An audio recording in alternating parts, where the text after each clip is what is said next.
Welcome students. Today in this video we will discuss the third chapter of class 12th accountancy, admission of a partner. In our last video we have discussed that accounting treatment of goodwill. There were three methods to accounting treatment of goodwill. First was when partners paid privately amount of goodwill. Second was when he gives cash in share of goodwill, and third was when new partner does not bring his share of goodwill in cash.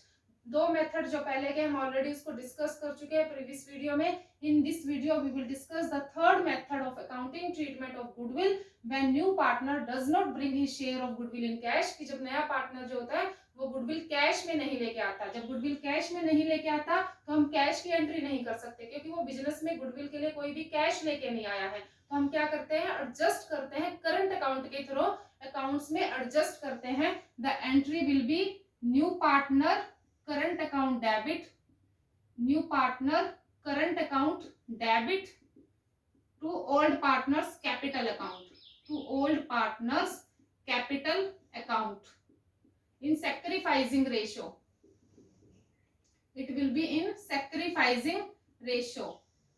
यानी जब नया partner जो होता है, जो हमारी organisation firm में आता है, अगर वो अपने हिस्से की गुडविल कैश में नहीं लेके आता है तो हम उसके करंट अकाउंट के थ्रू एडजस्टमेंट करते हैं. करंट अकाउंट को नए पार्टनर के डेबिट किया जाता है. New partner current account will be debit and old partners के कैपिटल अकाउंट को क्रेडिट किया जाता है सैक्रिफाइसिंग रेशियो में. अब यहाँ कैपिटल अकाउंट को डेबिट नहीं किया जाता, करंट अकाउंट को डेबिट किया जाता है. उसका रीजन यही है कि अगर नए पार्टनर के कैपिटल अकाउंट को हम डेबिट कर देंगे तो उसकी कैपिटल डिक्रीज हो जाएगी, कैपिटल कम हो जाएगी, जिसको हम डिक्रीज नहीं कर सकते.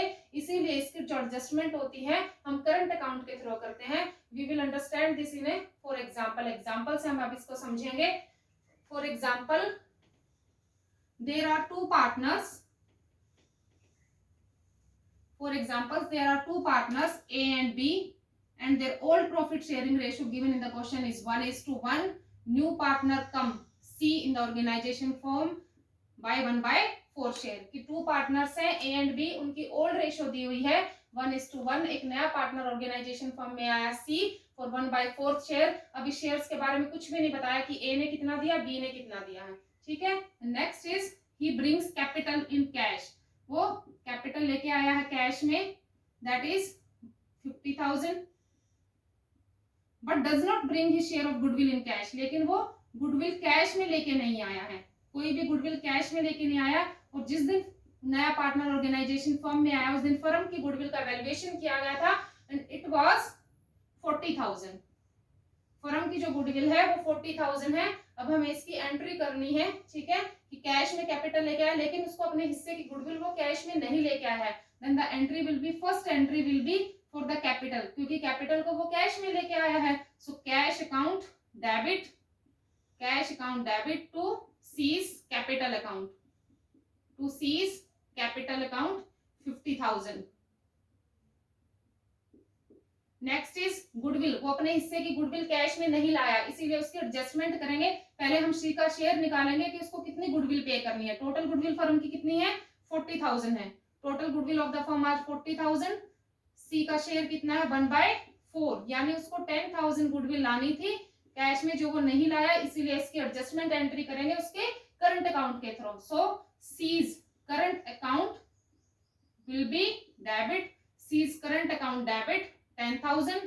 किसको मिलेगी, ए एंड बी को. कौन सी रेशो में, सैक्रिफाइसिंग रेशो में. अब इस क्वेश्चन में रेशो के बारे में, सी को जो शेयर उसके बारे में कुछ भी नहीं बोला गया कि ए ने कितना दिया, बी ने कितना दिया. इसीलिए सैक्रिफाइसिंग रेशो क्या निकलेगी, इक्वल ही निकलेगी. So C's current account debit to A's capital account, to B's capital account.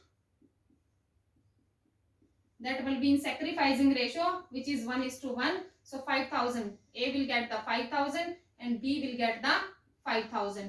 So this was the entry relating to the goodwill when new partner does not bring his share of goodwill in cash. जब हम उसको क्या करते हैं, accounts के through adjust कर देते हैं.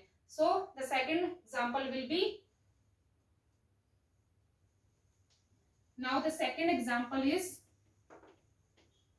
when already goodwill exists in the accounts. अब केस क्या हो सकता है कि गुडविल पहले से भी बैलेंस शीट में, पुरानी बैलेंस शीट में ओल्ड गुडविल पड़ी हुई है. सपोज करो भाई टू पार्टनर्स हैं ए एंड बी, उनकी ओल्ड रेशियो दी हुई है 1:1. नया पार्टनर सी आया 1/4 शेयर के लिए, ठीक है। अब इस क्वेश्चन में क्या कह रहे हैं, कैपिटल लेके आए, new partner brings capital in cash, वो कैश में कैपिटल लेके आए हैं 1 lakh, but does not bring his share of goodwill in cash, यानी फर्म की जो गुडविल का वैल्यूएशन है वही जब पार्टनर आया वो गुडविल नहीं लेके आया कैश में, लेकिन फर्म की गुडविल का वैल्यूएशन किया गया, it was 50,000, it was 40,000 and old goodwill और we can say goodwill already appear in the balance sheet, goodwill जो है पहले से ही बैलेंस शीट में पड़ी हुई है, दैट वाज 20,000, यानी अब इन दोनों गुडविल में डिफरेंस है। ये गुडविल क्या, फर्म की गुडविल का वैल्यूएशन किया गया जिस दिन पार्टनर ऑर्गेनाइजेशन फर्म में आया है,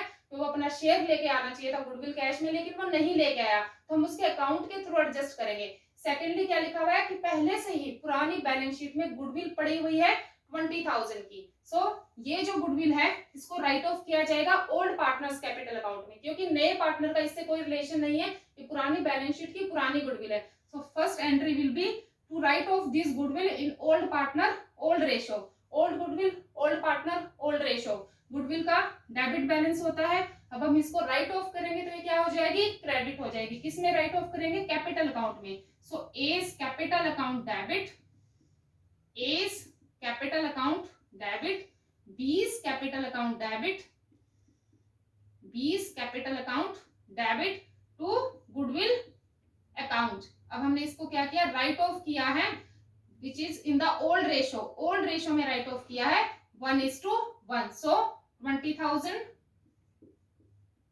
10,000 ए के अकाउंट में राइट ऑफ करना है, 10,000 बी के अकाउंट में, क्योंकि उनकी रेशियो क्या है, ओल्ड रेशियो क्या है, इक्वल है। अब हमने पुरानी गुडविल को राइट ऑफ किया है, now we will do this entry capital and goodwill. अब जब वो कैपिटल कैश में लेके आया है और जो गुडविल उसको कैश में लानी चाहिए थी लेकिन वो नहीं लेके आया है, what will be the entry, the first entry will B